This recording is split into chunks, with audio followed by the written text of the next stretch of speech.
So there's a bit of guess and check in order to do this, but we have a lot of tools at our disposal to figure this out because we know all of those rules for checking divisibility. So I want the last prime number before 500, so 499. Is it possible it's 499? Well, I can look at 499 and see that 3 does not go into it because 9 plus 9 plus 4 is what, 18, 19, 22 doesn't add up to a multiple of 3. So we have to start checking on this. Oh, okay. Yeah, so basically, I can see it's even, so 2 isn't going to work. I just checked to see if 3 would work, and 3 is not going to work. I can see 5 doesn't work very easily. 7, I actually have to check. So I'm going to go over to my calculator and I'm going to just check 7. So we have to, there's really no easy way to do this except to start checking numbers.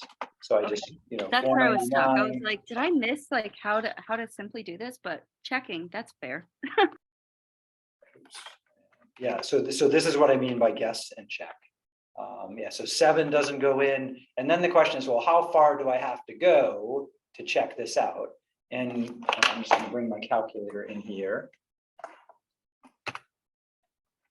So I'm checking 499, and our trick for that is take the square root of 49 to figure out when to stop looking. So this says I have to go to the next prime below 22. So I have to check up through 19 to be sure. So 499. So I check 7. I got to check 11 next. Oops. Divide by 11. 11 doesn't go in. And then I check 13. And I can see 13 doesn't go in. And so I'm just writing these down and crossing them off as I go. So then I would check next prime is 17. 17 doesn't work. 19. So here I got lucky that 499 happened to work. So I checked 7, 11, 13, 17. I stopped at 19 because the square root of 499 is about 22, and 19 is the closest prime to 22. If you were really worried about it, you could check 23, but if 19 didn't work, 23 is not going to work either because it's the closest one before it. Let's suppose 499 turned out to be composite. Then I wouldn't check 498 because it's even, and I would move on to 497. And that's the only way to really go about it.